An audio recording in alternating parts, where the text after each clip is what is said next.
I talk about church hurt so much because it's something that we usually like to sweep under the rug. And as I mentioned in other videos, we do a lot of victim blaming. There must be something wrong or something that the person that was hurt by the church did to bring those things on themselves. Or they may just be accused of being bitter, salty, or whatever, however you want to label them. But I just feel that a lot of us that's been hurt by the church, we have legitimate complaints, legitimate concerns. Now, I understand that no one is perfect, no church is perfect, but at the same time, don't hide behind that. If you know better, do better, and try, at least try, to be different and look different than the world that you judge, criticize, and condemn. And just some of the things that I've seen and some of the things that I've experienced over the years is truly mind-boggling. Now, I'm not saying that I've always been the innocent party. I'm man enough to admit when I've been wrong, and I'm very transparent about myself. But I will say that I've been wronged more than I've been wrong. Let me say that again. I've been wronged more than I've been wrong. And I've always had, or at least I've tried to have, good intentions towards the church, towards church members, and towards members of the body. But I'm going to be honest. I get treated better by the world, and that's sad. And people in the church will mistreat you under the guise of discipline, tough love. We just want to see you grow. We just want to see you produce fruit and all that. And I can tell the difference. I can see right through it. You're hiding behind spirituality, and you're hiding behind the scriptures, as I mentioned in previous videos, trying to camouflage your own hate, or trying to camouflage, as I said before, if you have an issue, just say you have an issue. If you don't like someone, just say you don't like them. Let's just get it out in the open. And I'm the type of person, or I'm at the point in my life or my walk to where, I don't desire to be fake. I don't desire to hide behind the word to camouflage my feelings. I will own my feelings. I will own my thoughts. They are coming from me. They are coming strictly from me.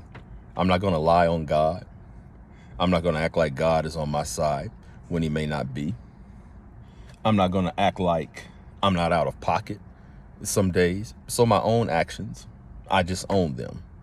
And I usually don't like to use scriptures to argue and to debate, because in my opinion, that's not what they're for. That's not what they're for.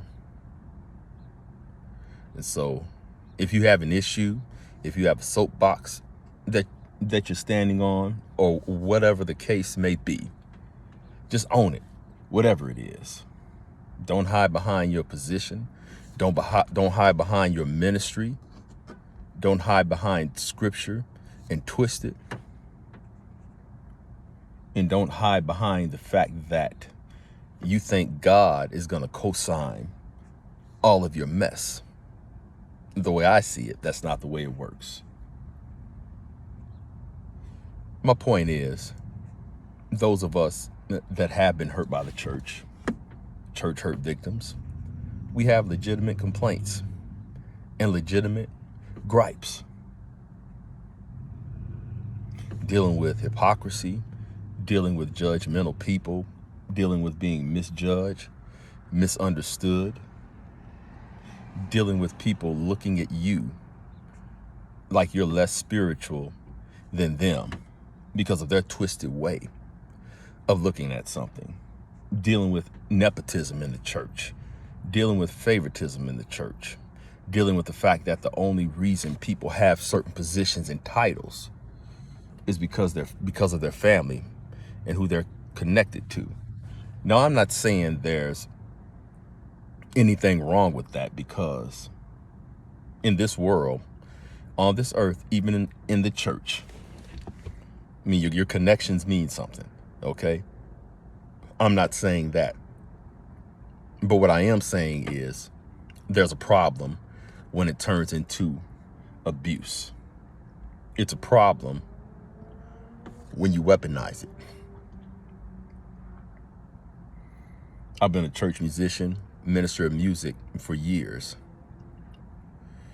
And this is the longest sabbatical I've taken. Well, this is really the first time in my ministry that I've taken a break, that I've sat back, and I haven't really been in a big rush to rush back into that arena. And I feel pretty good. I feel pretty good. I'll minister here and there, and I'll share in services here and there, but I don't know, just too much heartache. Church musicians get abused, taken advantage of, taken for granted, and all the guilt trips. And yes, we should get paid. We should get paid. That's for another video. But there is no way we can deal with all the demands, all the abuse, and everything you expect us to do, all the sacrifice, and not get paid. So shut that noise up right now. I don't want to hear it. It's okay for the preachers to get paid. Why can't we get paid? But I won't go off in that direction. That wasn't the point of this video. It's just something that I needed to get off my chest. And as I've said before, there's nothing wrong with having expectations of your members, of your leaders. There's nothing wrong with asking for volunteers. But at the same time, don't abuse it. Don't act like you are entitled to people's time, talent, and treasure.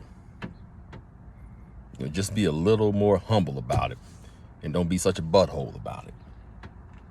If you really want people to sacrifice, show some doggone appreciation. My goodness, I get tired of these arrogant leaders. It's crazy. It's crazy. And like I said before,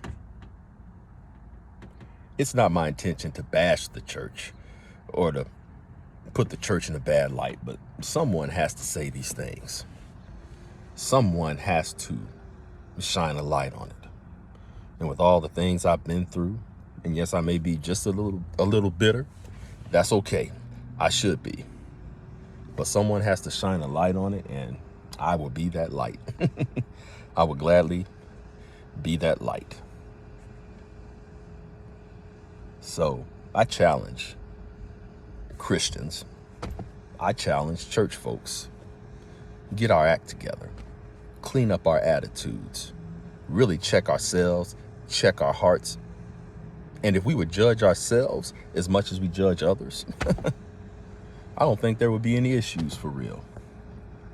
Check your motives. Just check your reasoning behind the things that you do. And ask yourself, am I really in alignment with what I claim to be? Not perfectly, because we're all sinners at the end of the day. But just take some of the nastiness out of your heart. Stop mistreating people. Stop abusing people. Because at the end of the day, what we forget, pastor, leader, bishop, whatever you are, those are God's people. Those are not your people. So I just had some things I wanted to get off my chest. And I could go on and on all day, but I'll save that energy for another video. And I'll see you soon.